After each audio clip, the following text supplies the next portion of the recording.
Right, 4-4-24. This is the secret thing I was missing with my pepper plants. This is a gallon of rainwater. There's a rain barrel right there. This is a gallon of rainwater in a jug. This is a spoon, just a cheap spoon like you know, anybody can get. And I take about that much of that wood ash there. And I drop that down, maybe a little bit more. We'll go crazy with it today. A little extra in there. Some spills out. Shake that up. That is your electrolytes, potassium and phosphorus in there. All right, so you go and shake that around a little like that, and you just give everything a little dribble. They don't need a lot. They got rain yesterday, but they need a little bit of electrolytes there. These plants are looking a little peaked. I think they need some electrolytes. There you go. This one over here, give her a little shot. There you go.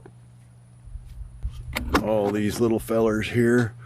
Oh, that's my chocolate primatale. That's my first ones from seed this year. Those are very important little plant right there.